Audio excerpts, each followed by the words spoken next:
ये कहानी एक ऐसे पति पत्नी की है जो एक दूसरे से प्यार तो करते हैं लेकिन हमेशा एक दूसरे से झूठ बोलते हैं।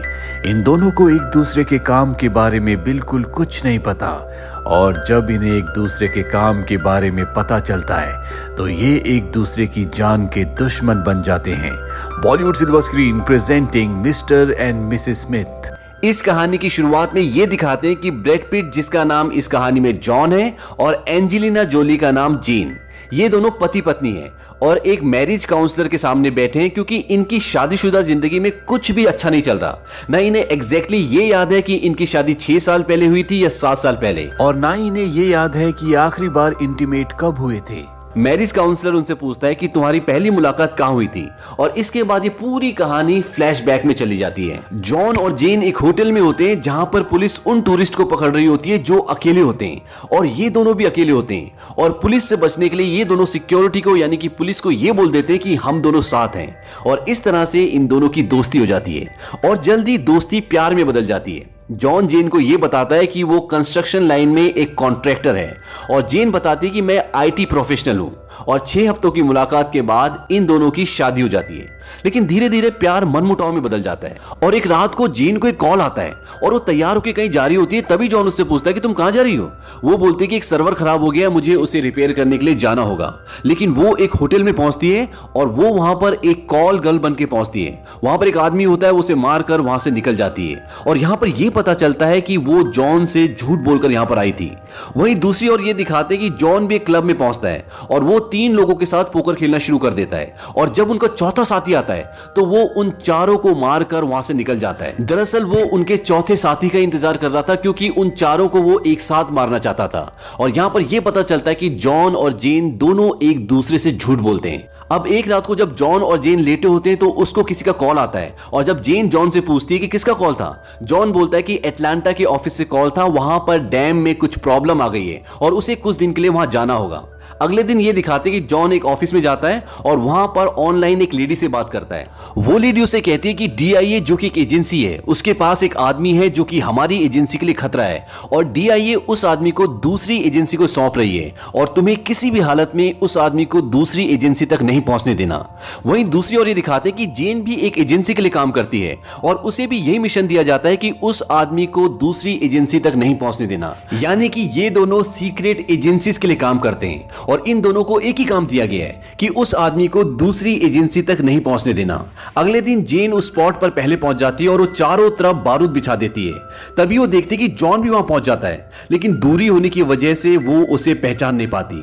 जेन को लगता है कि ये कोई आम आदमी और गलती से यहां पर पहुंच गया, लेकिन उसे डर होता है कि जो बारूद उसने वहां पर बिछाया है वो वक्त से पहले ना फट जाए, क्योंकि जिन गाड़ियों में उस आदमी को लाया जा रहा होता है वो अभी भी उनके टारगेट से यानी कि उस स्पॉट से बहुत दूर होती है। तभी जेन दूरबीन से देखते कि वो आदमी अपनी गाड़ी से एक छोटी सी तोप निकालता है और वो उन गाड़ियों की तरफ चलाने वाला होता है। जेन समझ जाती है कि ये कोई आम आदमी नहीं बल्कि ये भी एजेंट है, लेकिन वो अभी भी जॉन को पहचान नहीं पाती क्योंकि वो दूर होता है, और जेन उस पर गोली चला देती है। गोली लगने से जॉन गिर जाता है, लेकिन उसे कुछ नहीं होता क्योंकि उसने बुलेट प्रूफ जैकेट पहनी होती है। और अब जो तोप वो उन गाड़ियों की तरफ चलाने वाला होता है वो उस तरफ चलाता है जहां से गोली आई होती है, और जब वो उस तरफ तोप चलाता है तो एंजेलिना जोली यानी कि जेन का पूरा कैबिन उड़ जाता है, और जो जेन ने वहां पर बारूद की सुरंगी बिछाई होती है वो वक्त से पहले फट जाती है, और DIA को पता चल जाता है कि यहां पर कुछ ना कुछ गड़बड़ है, और वो उस आदमी को लेकर वहां से वापस निकल जाते हैं, और इस वजह से इन दोनों का मिशन फेल हो जाता है।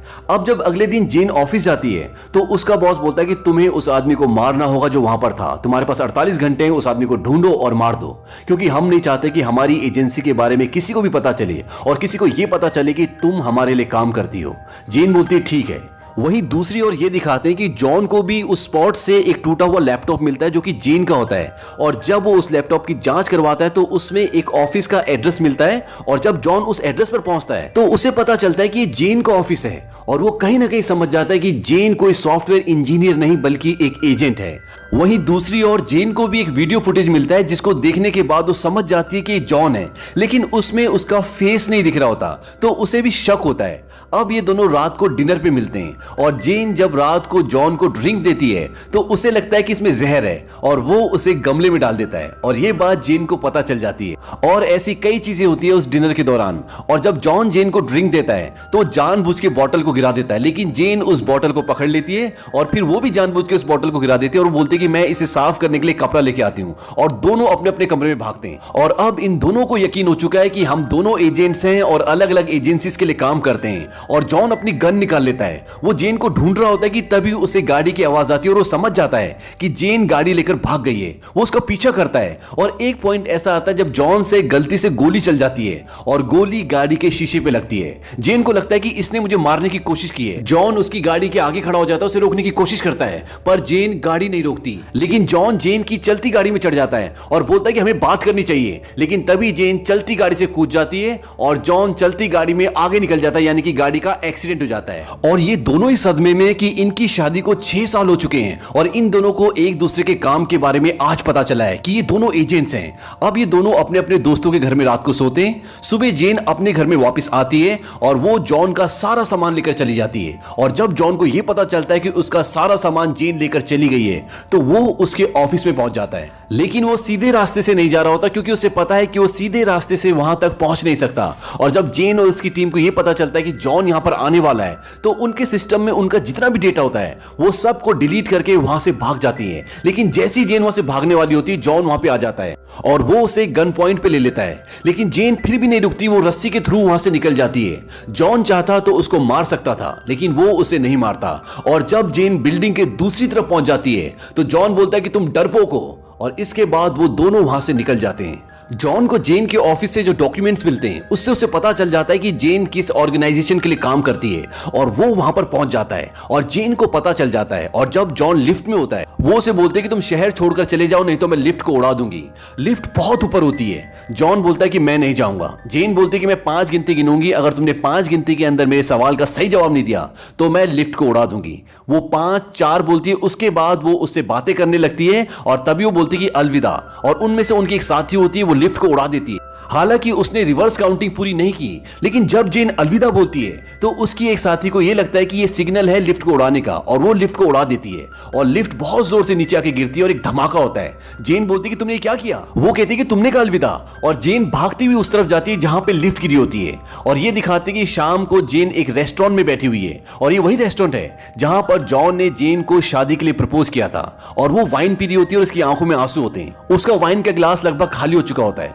तभी वहां पर कोई आता है, उसका हाथ पकड़ता है और उसके गिलास में वाइन डालना शुरू करता है और वो समझ जाती है कि ये जॉन है। अब जॉन उसके सामने बैठ जाता है और जॉन और जेन डांस करना शुरू करते हैं। वो एक दूसरे पे ब्लेम कर रहे होते हैं कि तुम्हारी वजह से हमारी शादी नहीं चली, क्योंकि जेन को ऐसा लगता था कि इसे पता था कि मैं एजेंट हूं और ये मेरी इंफॉर्मेशन निकाल रहा था। और जॉन को भी ऐसा लगता है कि इसे पता था कि मैं भी एजेंट हूं और ये मेरी इंफॉर्मेशन निकाल रही थी। लेकिन फिलहाल ये दोनों एक दूसरे को मारना चाहते हैं क्योंकि इनकी एजेंसीज ने इन्हें 48 घंटे का टाइम दिया है दूसरे एजेंट को मारने के लिए। पर जेन वहां से जॉन को धोखा देकर भाग जाती है और वो सीधा अपने घर में जाती है, उसी घर में जहां पर जेन और जॉन साथ रहते थे। और इन दोनों के बीच में बहुत गोलाबारी होती है, बहुत हाथापाई होती है। और एक पॉइंट ऐसा आता है जहां पर जेन और जॉन एक दूसरे की तरफ गन तान देते हैं। लेकिन तभी जॉन बोलता है कि मैं तुम्हें नहीं मार सकता और जेन भी इस बात से इमोशनल हो जाती है और इन दोनों को लगता है कि कहीं ना कहीं अभी भी इनके दिल में एक दूसरे के लिए प्यार है और वो दोनों किस करना शुरू कर देते हैं। और यहां पर इन दोनों के बीच में संभोग होता है। तभी इनका दरवाजा कोई नॉक करता है और बाहर देखते हैं कि पड़ोसी और पुलिस वाले होते हैं, क्योंकि इनके घर से बहुत आवाजें आ रही होती है और पड़ोसियों को लगता है कि इनके घर में जरूर लड़ाई झगड़ा चल रहा है। और ऐसा हो भी रहा था। लेकिन जब वो दरवाजा खोलते हैं तो जॉन और जेन एक दूसरे के साथ होते हैं और वो ये दिखाते हैं कि हम दोनों कुछ कर रहे थे, यानी कि वो दोनों संभोग कर रहे थे। और ये देखने के बाद पड़ोसी हंसते हैं और वहां से निकल जाते हैं। अब जेन और जॉन दोनों एक साथ हैं। ये दोनों एक दूसरे से बातें कर ही रहे होते हैं कि तभी इनकी एजेंसीज वाले इन दोनों पे हमला कर देते हैं, क्योंकि वो इन्हें मारना चाहते हैं, क्योंकि ये उन एजेंसीज के लिए काम करते हैं जो एजेंसीज एक दूसरे के खिलाफ है। और इस हमले के दौरान इनके घर में एक बहुत बड़ा ब्लास्ट होता है जिससे इनका पूरा घर तबाह हो जाता है। लेकिन ये दोनों बच जाते हैं और गाड़ी लेकर वहां से भाग जाते हैं। और जब ये गाड़ी में भाग रहे होते हैं तो जॉन जेन को बताता है कि मेरी एक शादी पहले भी हो चुकी है, वो मैंने नशे में कर ली थी। और इस बात से जेन को गुस्सा आता है। जेन उसे बताती है कि मैं भी अनाथ हूं। जॉन बोलता है तो कन्यादान करने कौन आया था? वो बोलती कि वो एक किराए का एक्टर था। और इसके बाद ये दोनों वहां से निकल जाते हैं। और वहां से निकलने के बाद वो एक रेस्टोरेंट में पहुंचते हैं जहां पर एडी होता है और ये जॉन का बहुत पुराना दोस्त होता है और ये भी उसी एजेंसी में काम करता है जिसमें जॉन करता है। एडी उसे बताता है कि अगर तुम दोनों साथ रहोगे तो बच नहीं पाओगे, क्योंकि तुम उन एजेंसीज के लिए काम करते हो जो एक दूसरे की दुश्मन है। और अगर तुम्हें बचना है तो तुम्हें उस आदमी को हासिल करना होगा जो तुम दोनों का लास्ट मिशन था। और अब ये दोनों ये तय करते हैं कि वो उस आदमी को हासिल करेंगे।